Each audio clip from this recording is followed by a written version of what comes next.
That was an awesome start, Sina. Thank you very much. Happy International Workers' Day to all of our listeners out there, and welcome to our special May Day podcast. It is special because we have an on the ground correspondent from the May Day protests in New York City calling in. But before I ask Karina to come up, I'd like to introduce our other guests today. First, we have ACE co-founder and avid podcaster Jemima Pierre. Jemima, do you want to say hi? Hi, everyone. Happy May Day. Then we have Brahim Ruaba, who is a dear friend of the podcast and of ACE as well. Happy May Day, everyone. We have an absent member, Peter Hudson, who is on his way. He was busy doing very important things, and hopefully he will make it. If he doesn't, then he's going to have to replace this session with an additional 5 podcasts over the summer while the rest of us are unavailable. We'll let you know about that later. So welcome, everybody. Today we're actually going to discuss imperialism and how it's still the primary contradiction. We wanted to highlight that specifically on May Day, and especially after the recent round of debates on social media over the relationship or non-relationship between white supremacy and capitalism. Our position as ACE is that imperialism is still and always the primary contradiction until victory. And we'll explain later. But before we do that, I want to introduce Karina Mullen, ACE co-founder, and she's actually also an organizer and a scholar, and she's at the May Day protests that are about to start, I think, in New York City. Do you want to say hi, Karina? Hi, comrades, and greetings from Washington Square Park. It's a little bit loud here, and this is my first time doing this, and certainly my first time using a selfie stick. So apologies for any technical issues that may arise. But I'm really excited to be here with you all, and happy May Day. You're doing great. I love the Palestine flag in the background. Yeah. So do you want to start us out by talking about, the relationship between U.S. labor and U.S. imperialism?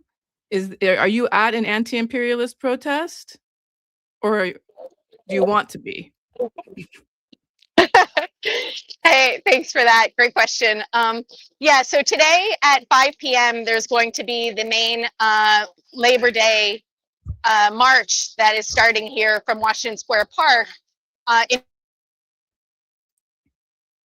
Oh, you're on mute.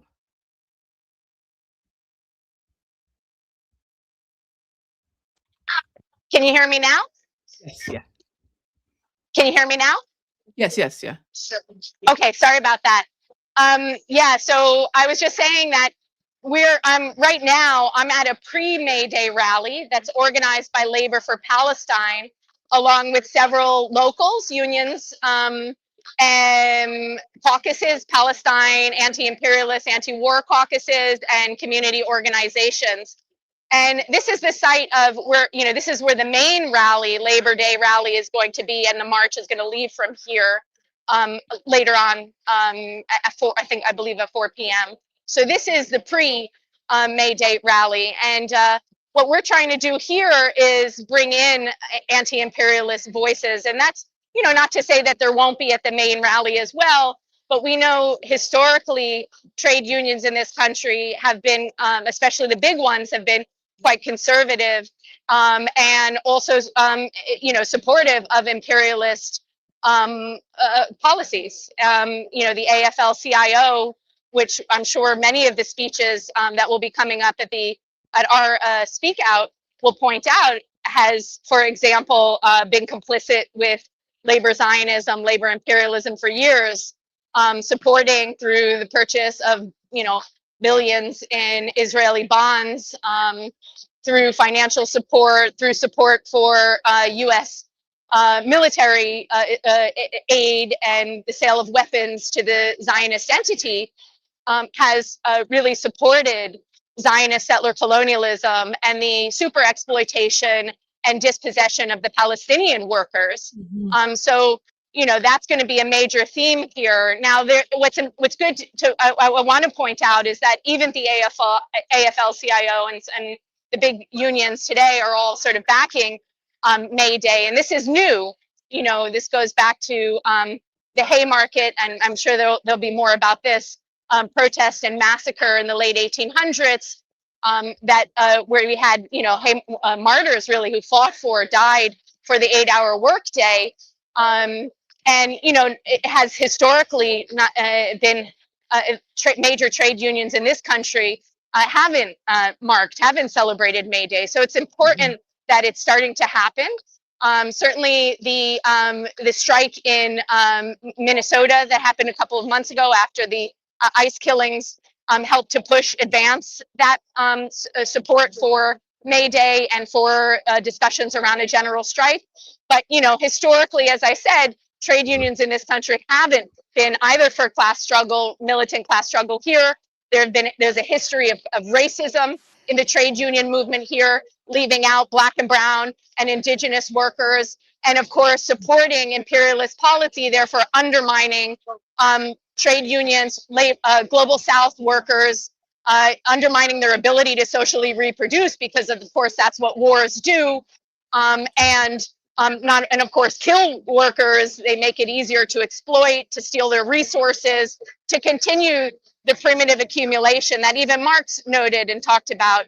And of course, I know there'll be a discussion later on in this in this podcast about all of the scholars, from Eric Williams to Walter Rodney, and also present company, all the scholars here and in ACE, who have talked about the ongoing primitive accumulation and exploitation and oppression of global South workers and racialized workers here in the belly of the beast. So that's what this rally is going to bring attention to, and point out that workers, if they really want to be, the idea that an attack on one is an attack on all, which is the basis of trade unionism, that if we really stand behind that, we really want to support workers, we need to oppose imperialist wars, we need to impose settler colonialism, genocide, and we need to stand with the resistance, because it's the workers who are fighting back, from Palestine to Iran to Lebanon to Haiti to Cuba.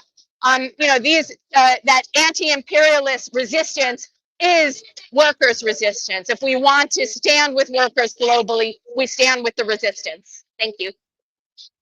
Sorry if I can't hear well. No, thank you, Karina. Do you have time for can you stay on for a little bit longer for interviews or another question, or do you need to run?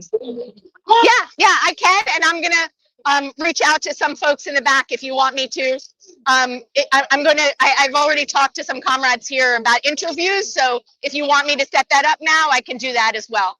Yeah, why don't you do that? Well, and then I'll ask, we'll continue the discussion while you do that. Thank you.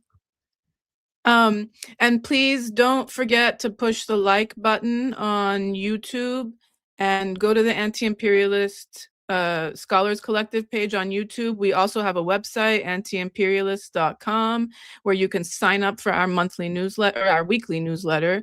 And then we're also on social media at Pen and Machete. My pen is my machete, I think, or at Pen and Machete. So let's get started with the discussion while Karina goes and finds our other guests. So there, on social media, or I think over not this past week, but the weeks before, there was this raging debate, which is not a new debate. It's actually an old debate. I would say mostly in the US and Europe, or in North America and Europe, about the relationship between white supremacy and capitalism. If I were to be frank, I would say that the debate read as racist, quite frankly, and it often does, even if that's not the intention of the debaters, because there's a racial anxiety that's present in these debates about who's taking what from whom. There was that undertone was present for sure. So I wanted to just open up the discussion, to talk about why this debate is happening. How do you, Jemima, maybe you can start us out. How do you, in your work and in your scholarship and your activism, think about the relationship between white supremacy and capitalism? And what does the view, our view that imperialism is the primary contradiction in the world today, how does that shape your analysis? Thanks, Nina. Hi, everyone. Also, we're supposed to say that the people watching on the East is a podcast to join ACE. Yes. So I just thought thank you, Sina. Yeah, so it's interesting. We're calling it the debate between white supremacy and capitalism, but it's really a debate, a race versus class debate that shows up here and there all the time. That's how people refer to it, right? And a dismissal of people who are considered racial essentialists by bringing up race. And so what we wanted to do is reframe it and to talk about white supremacy. And I think one of the best things to do is actually bypass this debate. And I wanted to begin because I did pull up this wonderful quote by Walter Rodney, who stated that since World War One, which we should actually call a European Civil War, he said at that point from World War One, everywhere in the world, white people held power in all its aspects: political, economic, military, and even cultural. The essence of white power is that it is exercised over non-white peoples, whether or not they are minority or majority, whether it was a country belonging originally to whites or to non-whites. And so part of that is to think about how the current international power system emerged in the 15th century through violent conquest, colonization, the universal legitimacy of European, which later became racialized white power. And they did that through the emergence of racial science, and so on. So the third world nation people are part of a global economy that is dominated by white capital, white international lending institutions, as well as Western intellectual, political, and juridical traditions. And we see this all over the place, right? In terms of thinking about these institutions that make rules, right? The rules-based international order, the United Nations, the World Trade Organization. All of this is really part of that European white supremacist system. And one of the things that we have to think about is we haven't done enough to name whiteness as the original identity politics that has actually ruled the world. And I think, the best person who talks about this a lot is Gerald Horne, who always makes sure to point out there's class collaboration among the whites. And we have to actually point to this because, if we sit here and we say, we bypass the race versus class discussion to talk about how race and class work together through white supremacy.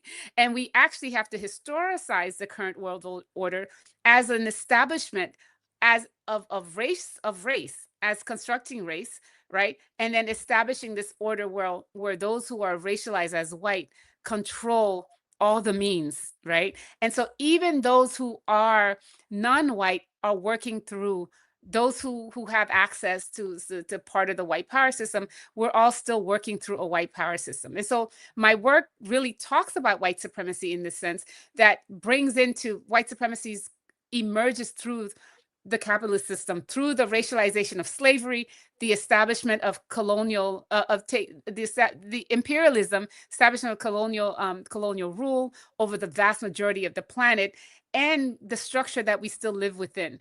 And so that's how I think we should approach this, because what we get caught up in, and I do think what's happening right now, there's a backlash against, and Gerald Horne has been great, and I hope everybody finds him about identity politics, and I'm going to shift to that just quickly, because identity politics and so-called wokeism is something that's being used even by the so-called left in the northern countries, right? In the white supremacist settler colonial countries such as the US, Canada, and so on, right?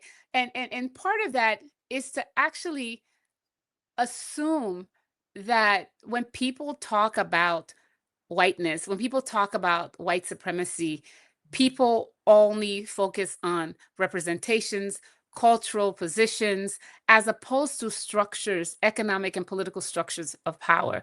And so even the people who take the time to have materialist analysis, they really flop when it comes to thinking about the ways that race actually works in the system, or how race and racialization was created through the system of capitalist exploitation, created through the system and perpetuated through the system of imperialism. For example, we could not, I remember when the special military operation began in 2022, and the news media was talking about how devastated they were to see white people, Ukrainian, dying.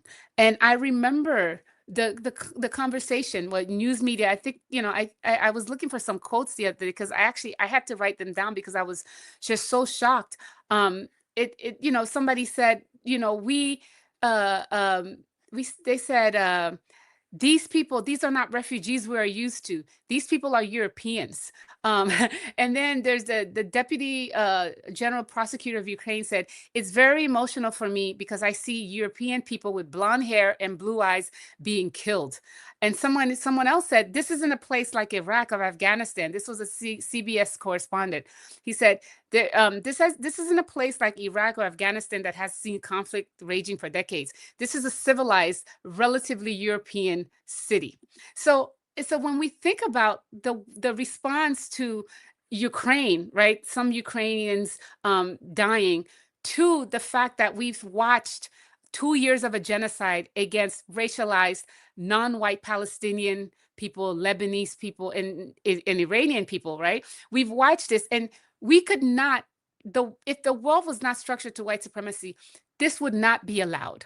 It would not be allowed for you to kill, people say 200,000 Palestinians, or for you to bomb 100 places in 10 minutes and kill, how many people in Lebanon, or for you to bomb Somalia every day for the past 10 years, right? And so I do think, so when this so-called fight gets on, we actually have to point to the fact that US imperialism is a white supremacist structure that actually focuses on the identity politics of whiteness and white power. And if we do that, then we can actually bypass those debates, and we can see them for what they are, as debates that actually don't take into account the long history of European hegemony on the planet. Thank you, Jemima. Brahim, I want to bring you in. What do you think? Do you remember the question?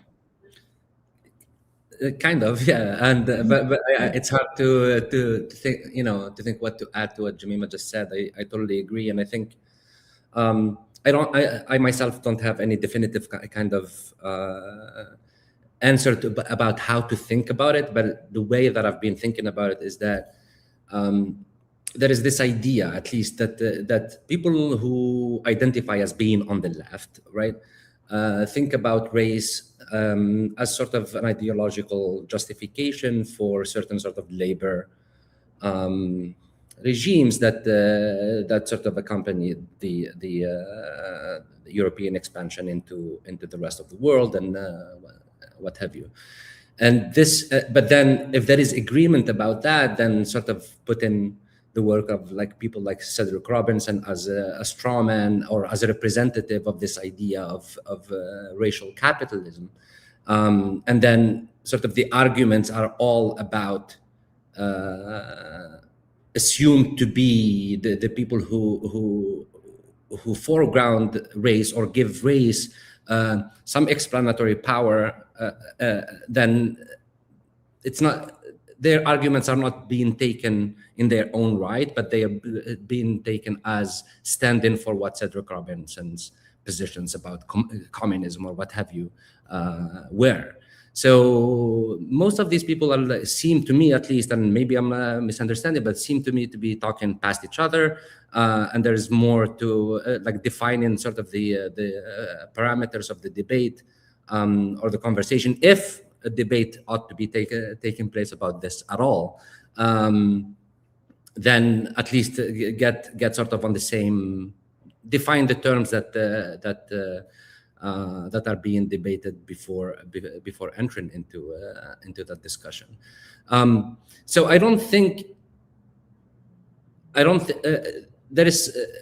If one then starts from the point that race is not only an ideological construct that justifies, but actually over time it congeals into materiality. It attains, because sort of, even if we kind of agree that it started with the colonialism, enslavement, and what have you, it has congealed, and now it has a certain materiality in the sense that one cannot really talk about economic structures or class without talking about race, or at least thinking them together at the same time.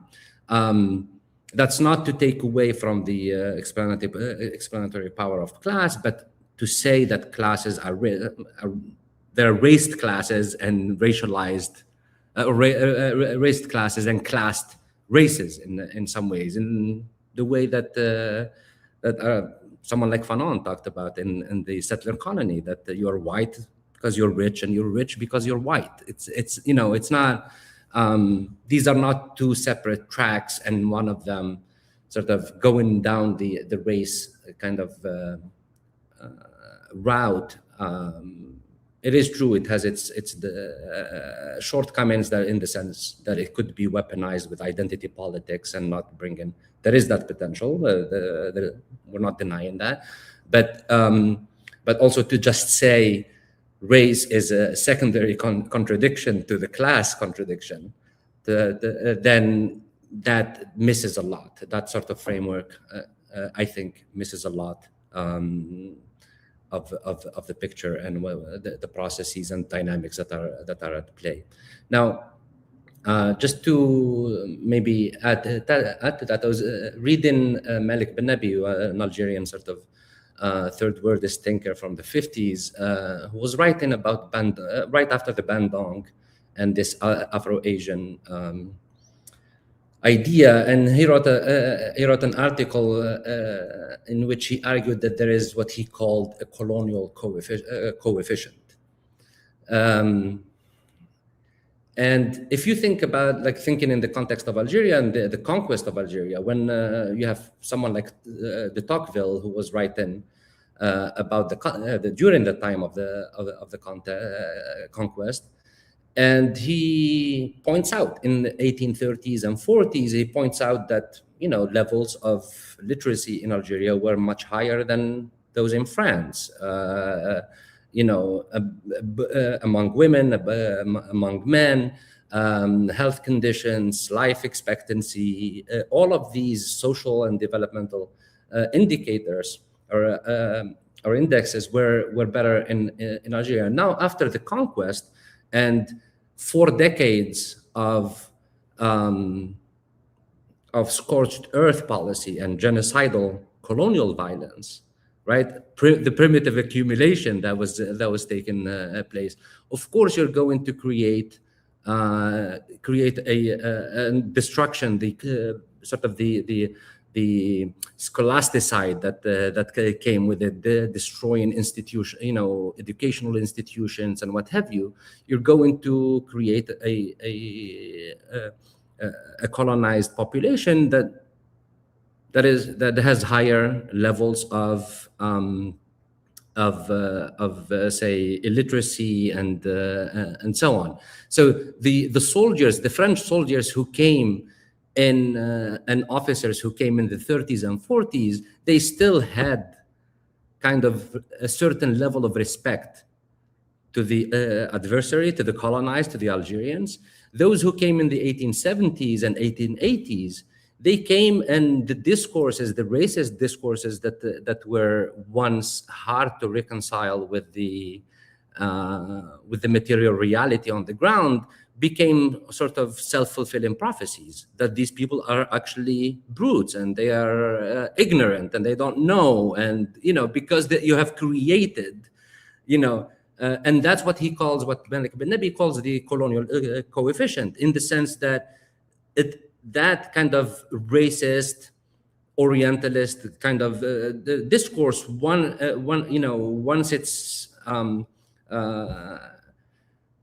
metabolized through the dialectic with the material colonial capitalist primitive accumulation for a certain period of time, then it congeals into, it becomes, it gains materiality and it becomes part of the new material reality. So that is again just all to say. I'm not sure if there is any value in dismissing sort of the frameworks of analysis that take into consideration race and center race with class, and just sort of focus on the mere focus on class just leaves it, or leaves the picture incomplete. Yeah.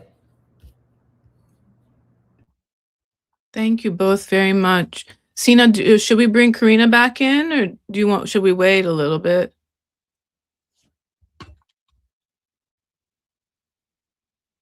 Karina, are you there? No, we lost her. She kind of Okay.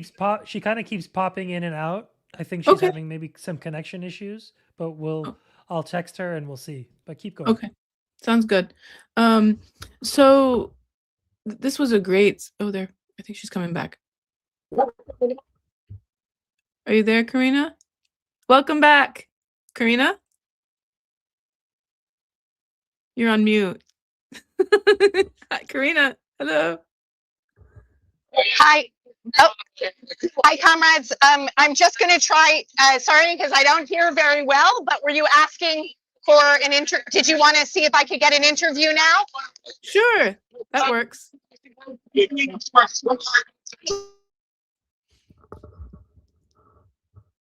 Sorry. Yes. Yes. Can you hear me? Yes. Okay.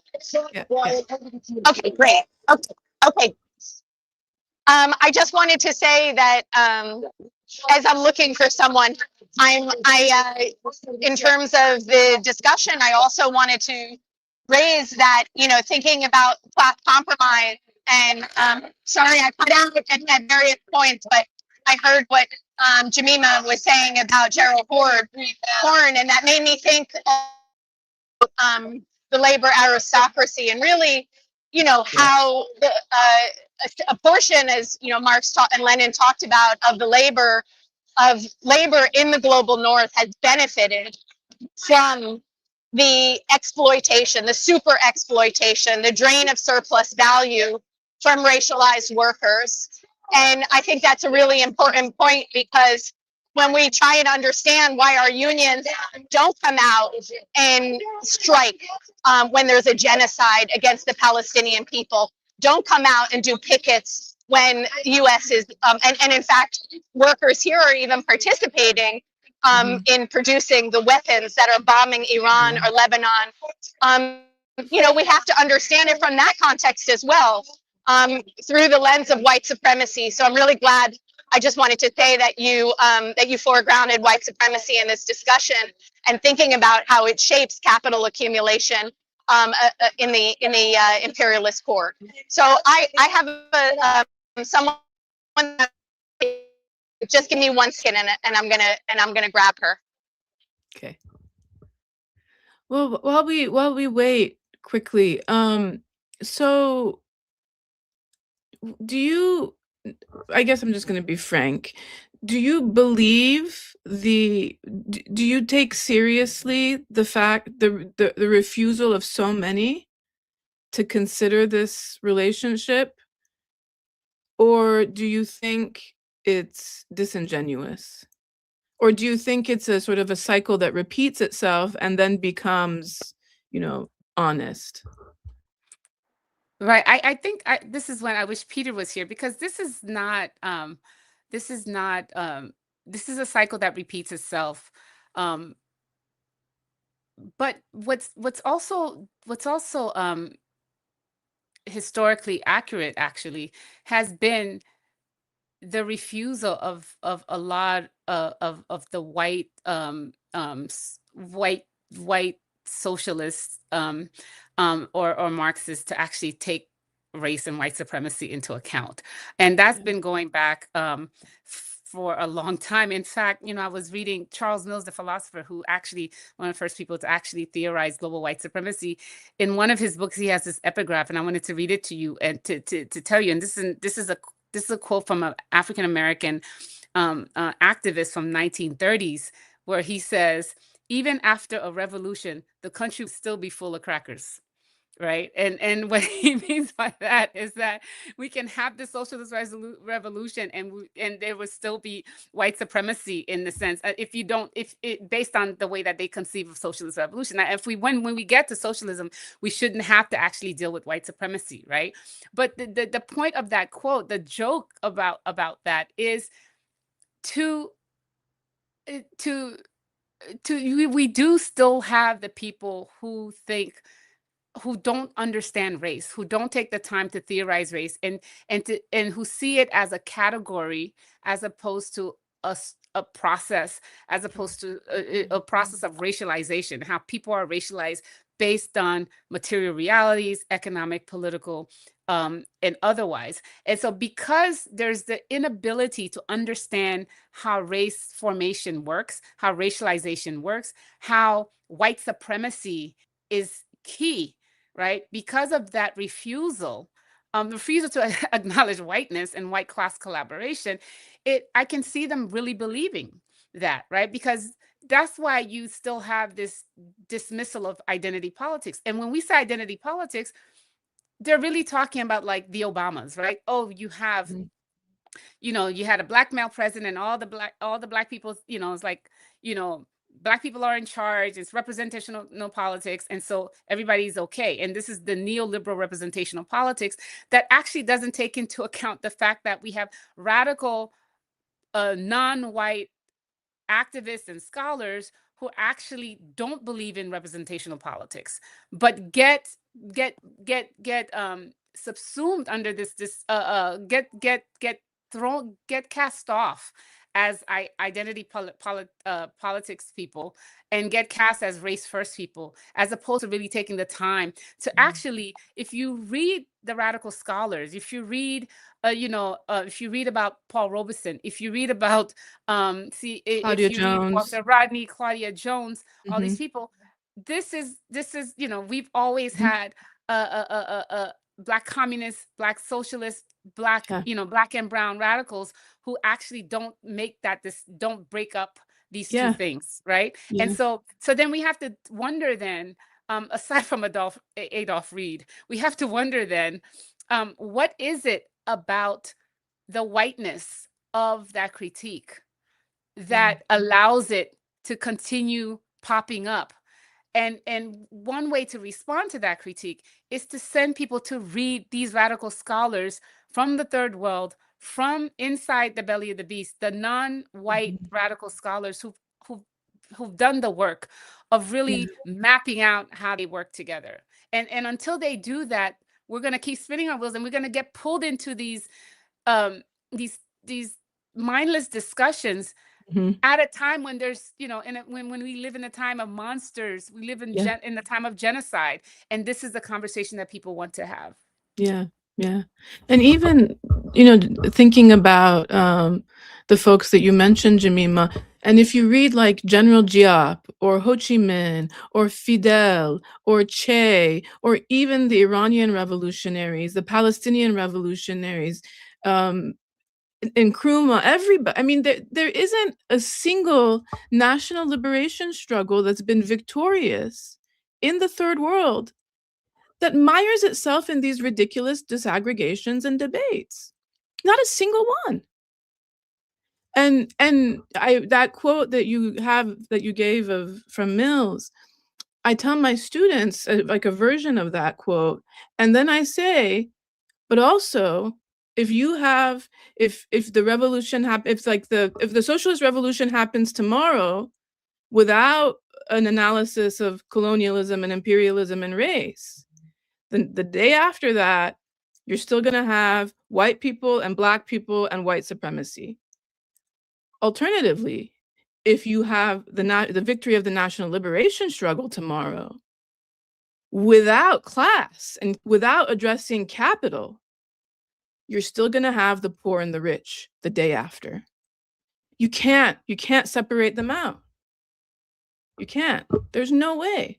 And so I think it's disingenuous. The debates that are happening in the US right now, it's completely disingenuous, and it helps to preserve the supremacy of a particular class of people without truly disrupting either capital or white supremacy, and certainly not US imperialism. Raheem, what do you think? I think Karina's ready, by the way. Yeah, I can okay. go after her. Okay, cool. Yeah. Karina, welcome back. Hi, Sarah. Yeah, I'm going to give you Sarah. This is Sarah Flounders from Workers World. Can you use these, maybe? Sure. Yeah. Welcome, Sarah. People to hear Sarah, but can you talk about the relationship between white supremacy and U.S. imperialism and the wars that are happening, and why labor needs to take a stand on these issues? Well, the oldest union slogan is one struggle, one fight, workers of the world unite. And the role of U.S. imperialism is always to divide, to create hatred, to create racism in its deepest core, to make war on workers around the world. And the role of the union movement must be to defend the workers of the whole world and to defend the most marginalized workers who are under attack right here. It means to take on the issues of ICE and make a real ringing defense. It means to stand for Palestine, to oppose U.S. war in Iran, to defend resistance, Cuba and Venezuela. These issues are deeply linked because it's really the working class that's under attack globally and here. And our unity is what makes a difference. And it's an issue for the union movement, those who fight within the unions and outside, to always bring in the anti-war struggles and the struggles against racism and political repression. Those are workers' issues.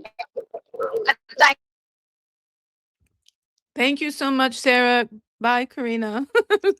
Untimely departure. Raheem, what do you think? Oh, and I just want to know, Sarah had an awesome poster that said support the Palestinian resistance, support the Iranian resistance, for those who couldn't see it. Yeah, totally. Look, I think there are a couple of inheritances that we're dealing with here. There's the inheritance of, the Second International, and how sort of workers, just to piggyback on what Sarah was saying, how workers in Europe chose to, with World War I, chose to, or the European Civil War, as Jimmy was saying, chose to close ranks and go with their sort of national bourgeoisies and their imperialist states, as opposed to thinking sort of more broadly about the decolonization and the national question in the rest of the world. That also carries on into the 50s, at least in the sort of the French Communist Party and its position vis-a-vis the Algerian Revolution and the anti-colonial war. And the fact that they didn't support it because they thought Algerians were still sort of, a nation in formation, and that needs tutelage, and in sort of Millsian 19th century kind of nonage or whatever it's that word that he used, that So they sided with, they thought that these are either distractions. The national question is either a distraction or just a regressive, these are regressive forces, and was it, there's that Aimé Césaire's letter of resignation from the French letter to Torres, in which he actually lays this out more eloquently than I can ever do. So that you think one thinks that kind of debate was had after the World War One. That debate was had some in the 50s around the Algerian Revolution. But like just a few years ago, 3 or 4 years ago, Josep Borrell, the chief European diplomat, who was speaking to this is the European Diplomatic Academy in Bruges, Belgium, and he says something to the effect that Europe is a garden and the rest of the world is, meaning Africans essentially who are coming there. These are barbarians who are trying to take over. So that kind of thinking is still sort of meets the institutions of power, and I want to just underline and emphasize, this is the chief diplomat. Diplomat, this is the diplomatic language. So if this is the discourse in diplomatic circles, what is the discourse in military circles or intelligence circles?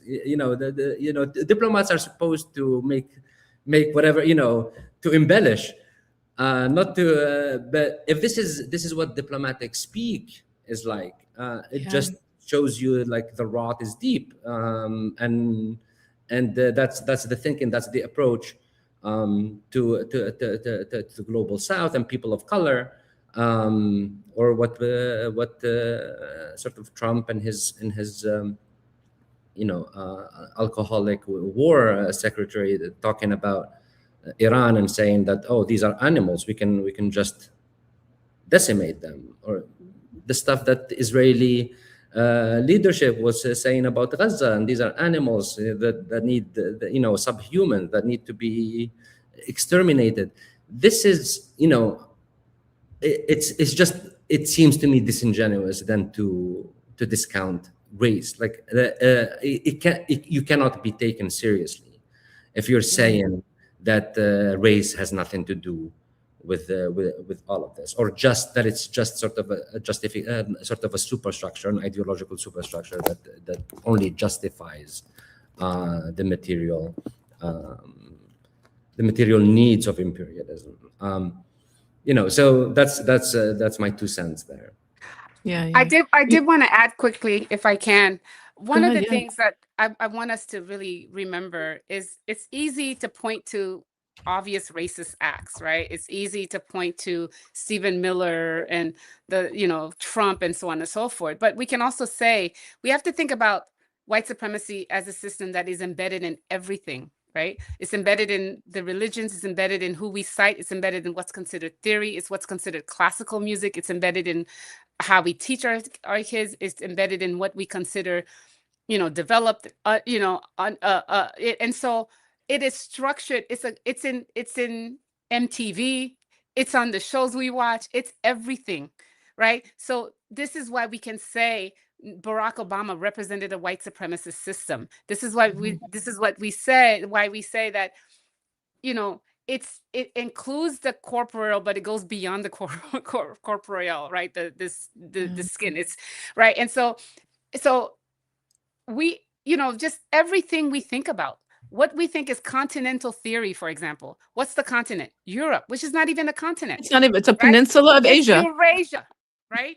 And so just basic things like that, world history is what? European history is what our kids learn. We're so inundated by it, right?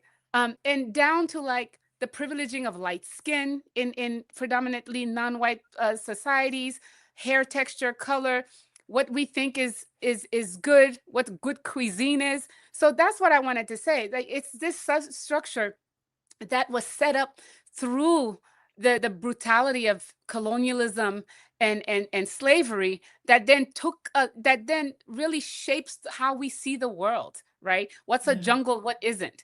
And so beyond the individual, like, public racist pronouncements, our everyday lives are structured through this power. And whiteness is power, which as James Baldwin used to say, right? Or Du Bois would say, whiteness is the ownership of the world forever and ever, amen, right? And so and he said that in the 40s, right? So we have to actually keep that in mind, and I think that's an important thing. And so when we do that, we actually we bypass the race versus class discussion, and really it brings us back to really the material realities that has structured the world in a way that allows this group that is racialized in a particular way to control everything. Yeah. Yeah, Nina, also like there is a long durée thing, especially when we think about processes of racialization and how, for example, the some of the left or part of the left relates also to say places like Iran, the Islamic Revolution in Iran, and the Islamic Republic, right? And there is a different thread also that that is parallel, which is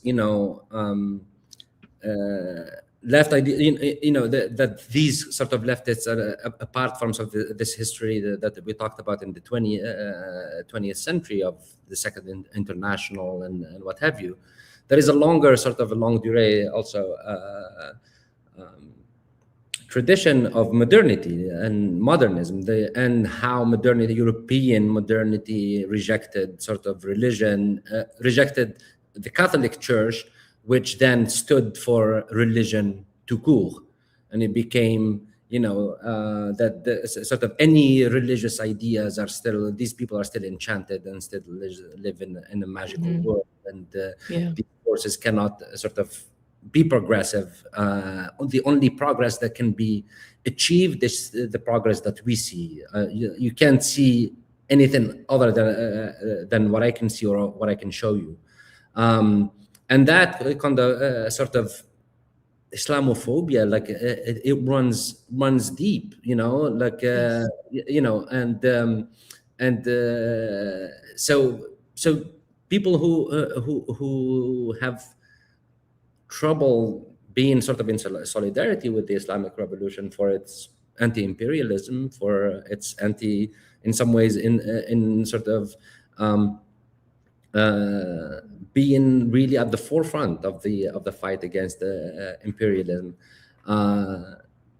need to really examine and reflect on these sort of deeper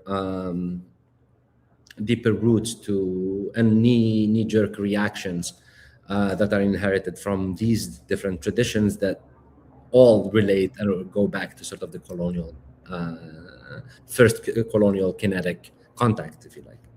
Yeah, that's a great point. Thank you for bringing Iran in, Brahim.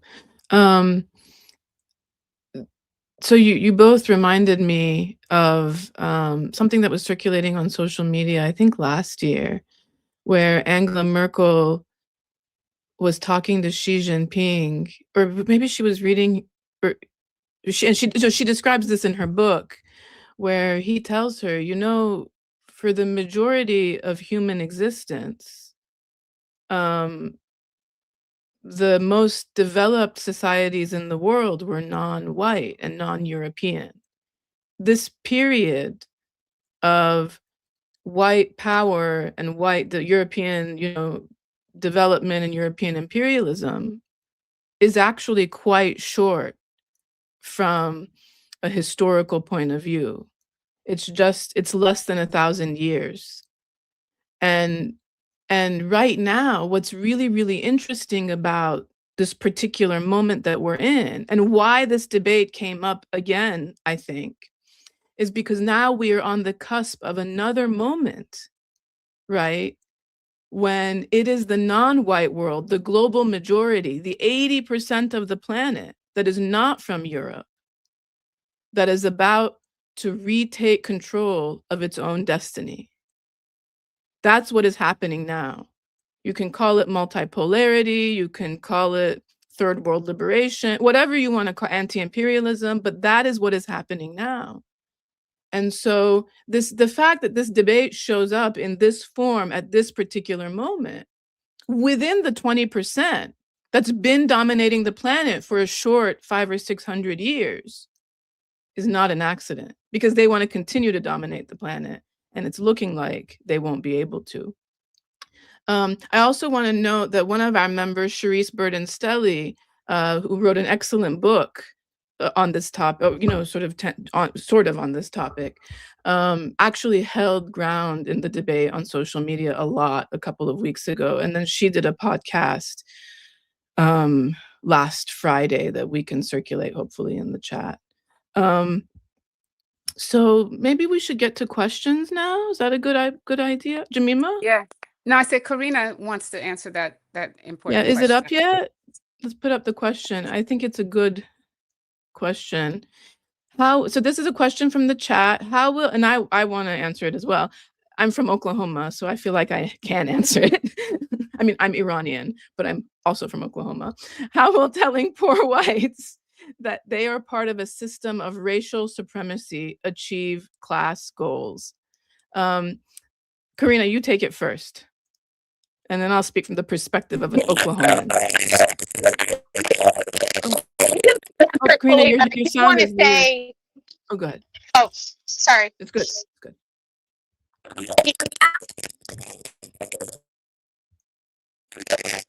you hear me now? Can you hear me now? Can you hear me now? Yes, we can hear you. Go ahead.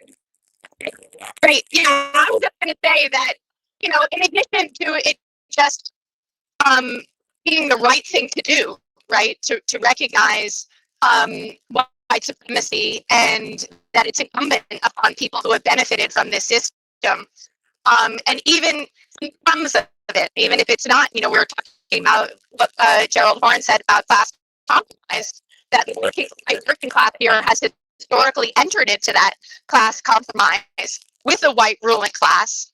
And, I think it's important and necessary to recognize how it's possible white class too. And ultimately, what you were saying, Nina, about the shifts that are happening, firstly, the historical arc, but also the shifts that are happening with the demise of U.S. imperialism, and the reality that the most successful worker struggles have been outside of the West, going back to the Haitian Revolution, and or here have been led by Black and brown and other racialized working class people here.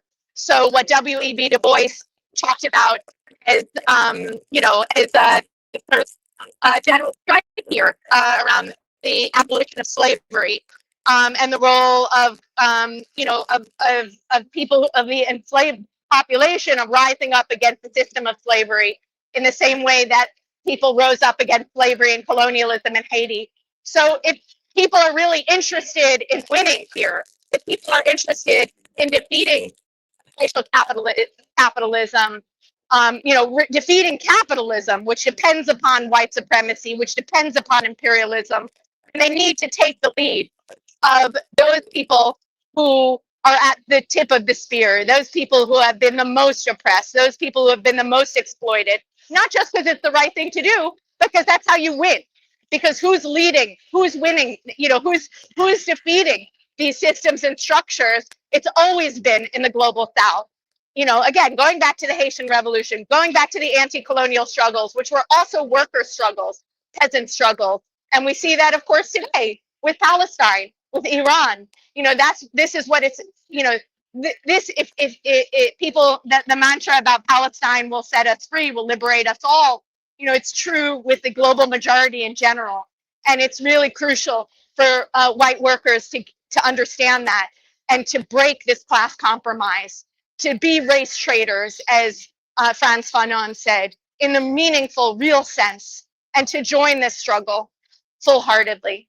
So, I think that there is some movement on the ground that is happening. I think the fact, again, bringing it back to here where I am right now, the fact that we have so many people out here at an anti-imperialist, anti-racist, anti-ICE contingent of the May Day rally is a sign that, people do understand this increasingly. And, there always has been also a sector of the more radical, going back to the Wobblies as well, more radical forms of labor organizing. That this is a tradition that we can build upon here. And the Black and Arab, worker solidarity that came out of Detroit in the 60s as well. These are the traditions that we can build on, the abolitionist movement as well. So I think that's what I would say to that question.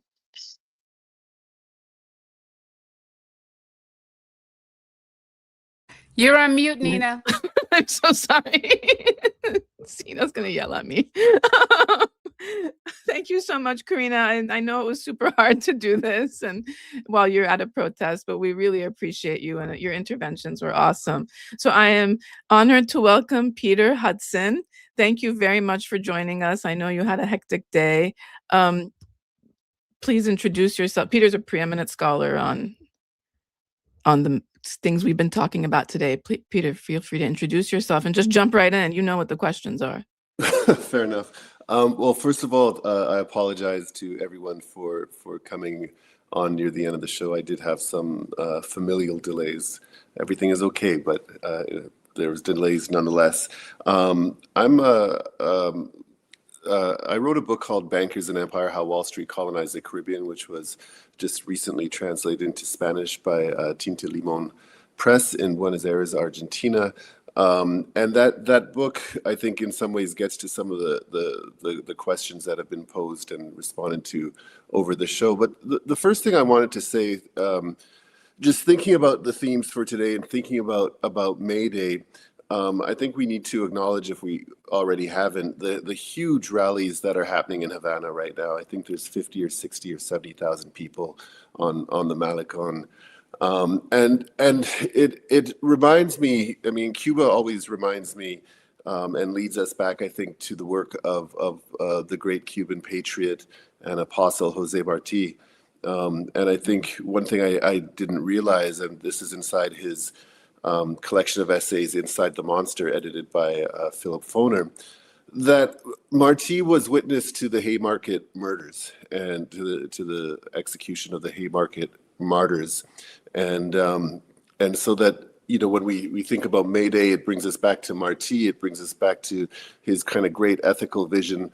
And I think it links us to a number of questions that have been debated or talked about on the podcast today. First of all, Marti as someone who was deeply committed to not just Cuban working people, to peasants and workers, but to an international grouping of peasants and workers, to Marti's understanding of the role of race in constructing the divisions between Cuban workers, and also Marti's profound and persistent anti-imperialism.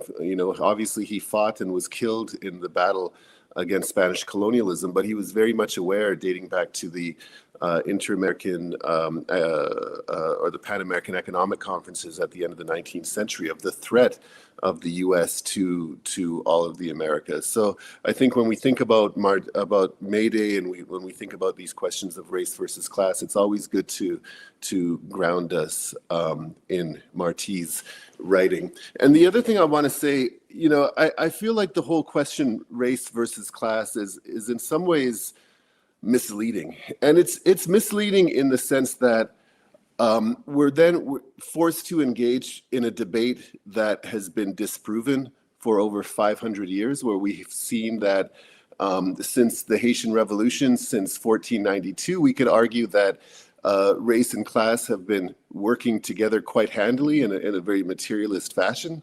And then we're forced in some ways onto the terms of liberals and conservatives who want us to kind of divide the two, where I think in our experiences as people of color, this has never been the case. And I think when we then talked about this term racial capitalism, which is bandied about incessantly and almost meaninglessly, what's important about that term for me, and in terms of the scholars most recently that I've been influenced when it comes to thinking about race and class, especially South African scholars like Bernard Magubane and Neville Alexander, race and class isn't an object. Racial capitalism isn't an object. It isn't a fixed and static identity. Racial capitalism is a methodology for understanding specific historical conjunctures, specific geographical conjunctures as they appear. And if you look at the work of Bernard Magubane specifically, he talks about South Africa in the 1970s and 1980s as the citadel of racial capitalism in Africa. And that's because there's a conjuncture of South Africa, the South African apartheid state, using violence to repress and segregate a Black working class. He's talking about South Africa as a citadel of racial capitalism, also because of South Africa's role as a kind of conduit for empire throughout the continent. And so always when we're thinking about racial capitalism, these questions, we can't divorce it from a question of imperialism. So I hope I haven't gone too far off topic with my belated responses, but thank you for having me on the show. So we have thank you so much, Peter. We have about 10 minutes left. I want to stick with Peter for a moment, if that's okay.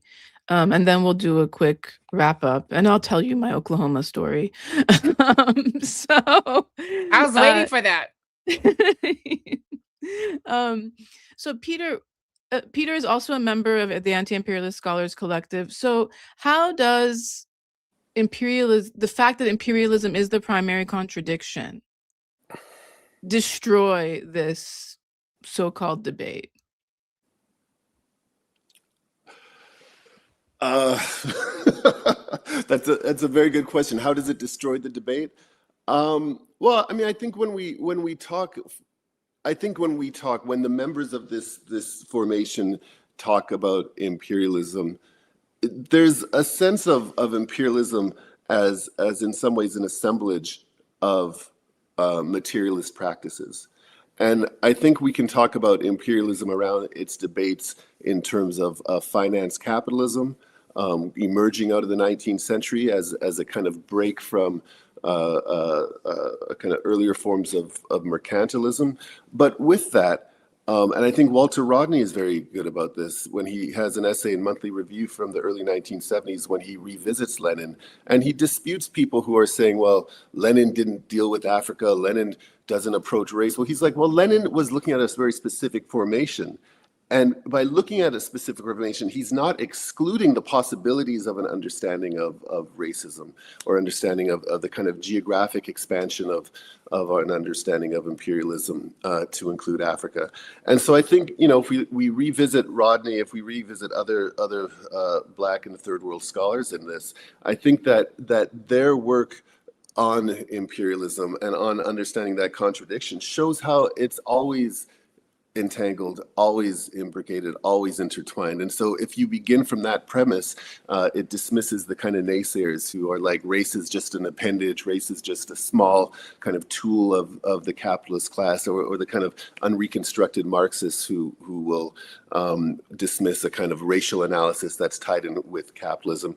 That said, I think we also have to acknowledge the danger on the other side, right, of the kind of Cedric Robinsonians who would make the argument that historical materialism isn't important, that there's a metaphysical understanding of racism that persists over time. So I think, you know, and then we see this in its most extreme forms in the kind of Afro-pessimist school, right? And so I think we're kind of navigating this place between the kind of anti-racist fundamentalists, you know, people like Adolf Reed and others whose work is very, very slick, very, very smart, very eloquently written, but leaves you with all these kind of holes where he's basically saying, he's asking you not to consider racism, say in US politics.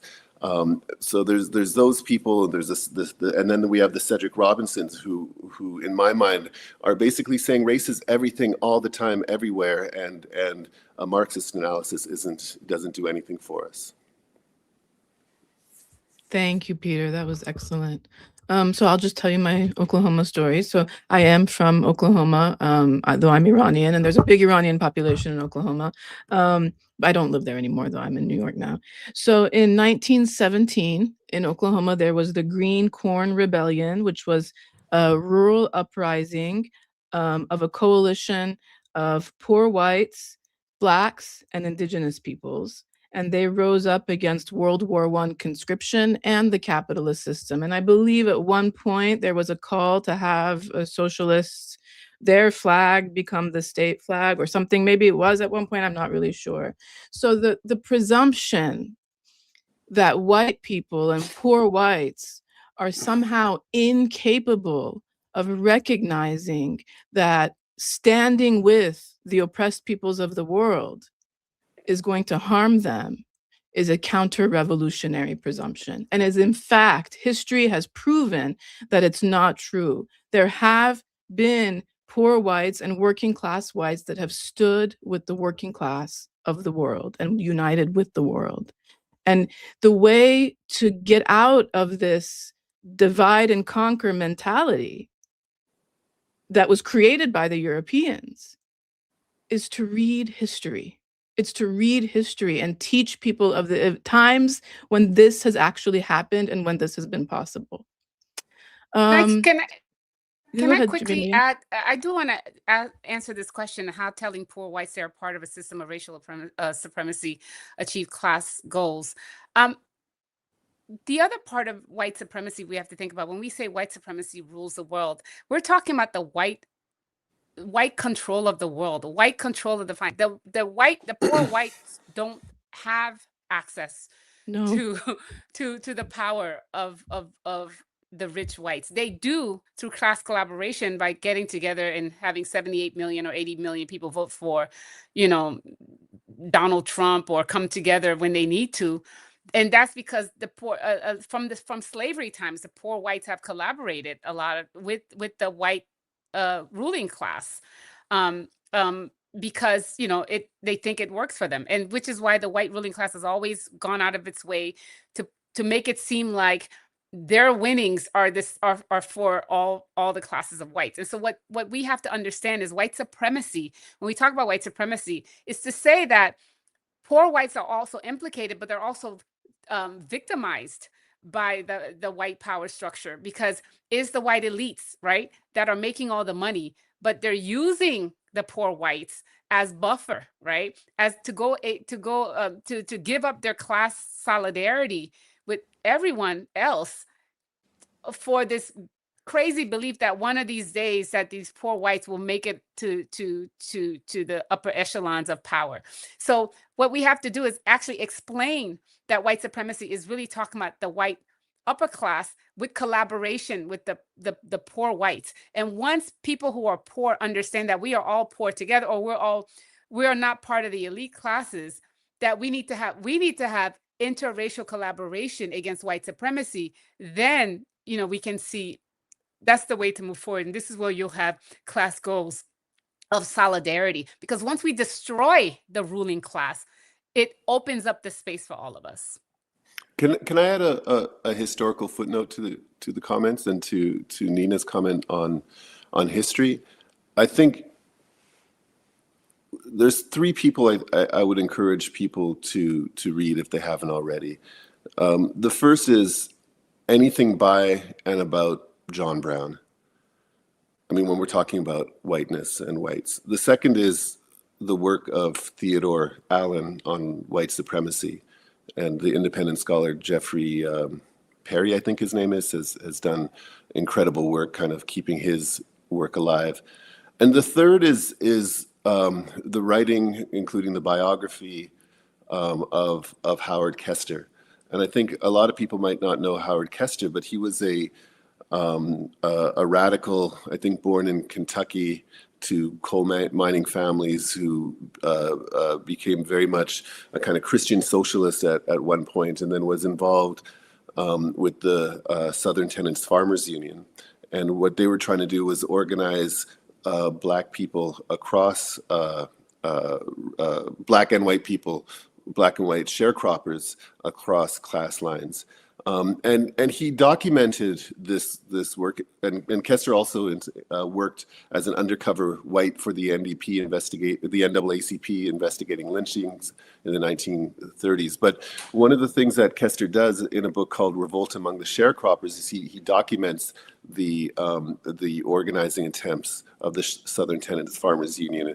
And I'd like to suggest that that book, which came out, I think, in the middle 30s, is an important a text as C.L.R. James's A History of Pan-African Revolt, or George Padmore's Life and Struggles of Negro Toilers, in terms of its documentation of an interracial peasant and working class movement. And I think he's a really neglected figure, and it's so important to countering the kind of discussions of, again, race and class, and also to show the kind of very progressive role that some whites can have in terms of rejecting their social capital, mobilizing their social capital for radical aims, and rejecting an alliance with the white ruling class. Thank you. Thank you all very much. Brahim, I want to give you the last comment of the day. No pressure. And I also want to say, make sure to go and donate to the Patreon account of our esteemed producer, Sina Rahmani. East is a podcast. Support him, support Ace. Go to our website, go to his website, and push the like button. Brahim, we're going to end with you. I think you should give it to Peter. He hasn't had enough time on the podcast, or end it on his previous remark. No, come on, Brahim. Bring it back to Iran for us and Palestine. Well, the Iran and Palestine, they need to be seen also as working class struggles, and these are people who refuse to be to bow down to the Epstein class and this sort of satanic, pedophilic, imperialist class. That's the world that they want us to live in. What they want really is, they've said it time and again, total submission. It is time for people across the world to rally around the forces, the actual forces, not the ones that profess to resist imperialism, but the ones who are actually doing it. They're putting their lives on the line, and their homes and their kids on the line. Those are the people who should be in the forefront. Those are the people who should lead it. Those are the people who we should support and stand behind, because they're not only fighting for their sort of livelihoods, but they are really fighting on behalf of all of us, for our humanity. It is them putting their lives on the line so that we remain human. Thank you so much, Brahim. Karina, are you available for a final word? Can you?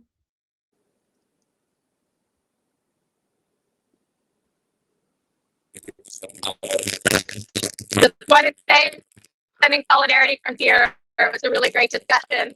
And yeah, just to sort of pick up on what was said, there are also loads of examples I came to mind when Peter and Brahim were speaking, from the anti-colonial struggle in Algeria, where you had some French people who joined the anti-colonial struggle in Palestine as well. There's a tradition of race traders, of people who have broken that class compromise. And I think on especially today, International Workers' Day, that it's really important for us to think about labor, organized labor especially, and how we need to move them on these issues to fight racism, to fight structural racism here in the belly of the beast, and that also, as it's manifested in fascism and the fascist attacks on our immigrant communities, and the carceral police state attacks ongoing on Black and Brown and Indigenous communities, and as it's expressed, as Jemima was saying earlier, in terms of white supremacy as U.S. imperialism, and fighting U.S. imperialism and the wars that always harm the global working class. So I'd just like to end on that note too. And thank you so much. I really appreciated this discussion. Thank you, Karina. I'm so sorry. I think it was rough. You were awesome. Thank you. Thank you all very much. Big thanks to Sina, who almost had a heart attack when he found out Karina was going to be live at a protest. But he's young, so he can handle it. Thanks to our guests. Big thanks to our viewers and our listeners. Join us next week, where Sharice Burden-Stelly, ACE members Sharice Burden-Stelly and Tamanisha John will be hosting a podcast, 3 p.m. Eastern Friday, I believe. keep up the struggle, keep up the fight until victory. Until victory.